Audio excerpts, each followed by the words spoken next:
কিছু আচার এবং নিয়মের মাধ্যমে আমরা দুর্গাপুজো করি। শ্রীরামচন্দ্র অকাল বোধনের সময় ঠিক যে রীতি রেওয়াজে পুজো করেছিলেন বলে পুরাণে বর্ণিত আছে। পরবর্তী সময়ে পুরোহিতরা সেই নিয়ম যথাসম্ভব অক্ষরে অক্ষরে পালন করে নিষ্ঠার সঙ্গে দেবীর পুজো করেন। আর এই নিষ্ঠাচার কয়েকটি চিহ্নের মাধ্যমে বোঝানো হয়ে থাকে। সেই চিহ্নই এবার সিথি অগ্রগামী ক্লাবের থিম।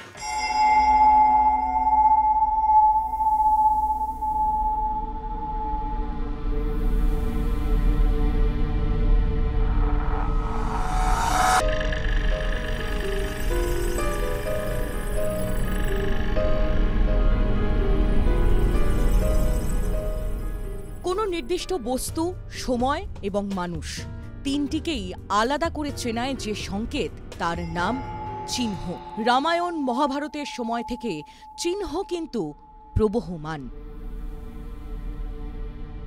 যুগের সঙ্গে সঙ্গে অনেক কিছু বদলেছে, কিন্তু চিহ্নের কোনো পরিবর্তন হয়নি।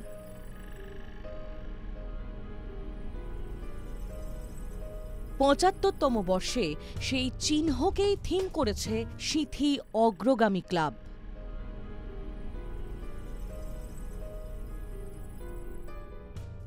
তৎকালীন দিনেও রমণীরা যেরকম কপালে সিঁদুর পরতেন একটা চিহ্ন, সধবার চিহ্ন, তৎকালীন দিনে যেরকম কপালের মধ্যে তিলক কাটা হতো, সেই চিহ্ন কিন্তু আজকের ডেটেও প্রবহমান। আমরা এই চিহ্নের মাধ্যমে দিয়ে একটাই জিনিস বোঝাতে চেয়েছি, মানুষের বিবর্তন ঘটেছে, প্রকৃতির বিবর্তন ঘটেছে, কিন্তু চিহ্নের বিবর্তন ঘটেনি। আমরা এই চিহ্নকে ধরে এগোতে চাইছি যে এই প্রাগৈতিহাসিক যুগের থেকে আজকে অবধি যে আমরা মানুষ, আমরা বিভিন্ন বস্তু আমরা এগিয়ে চলেছি সেই চিহ্নকে বজায় রেখে, যেখানে সব কিছু আমরা ত্যাগ করেছি, নতুনত্বের দিকে হাত বাড়িয়েছি, কিন্তু চিহ্ন আমাদের সনাতন ধর্মের সঙ্গে আমাদেরকে একাত্ম করে দিয়েছে।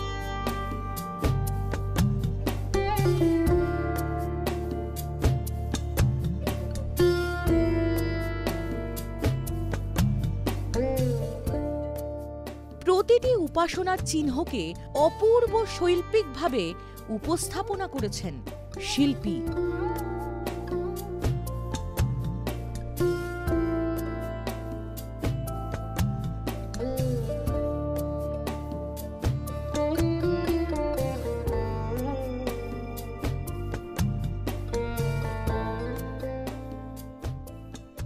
বৈচিত্র্যে এবং থিম ভাবনায় কলকাতার পুজোগুলোকে টেক্কা দিতে তৈরি শহর বা উত্তর শহরতলির একাধিক পুজো, যার মতো অন্যতম সিথি অগ্রগামী।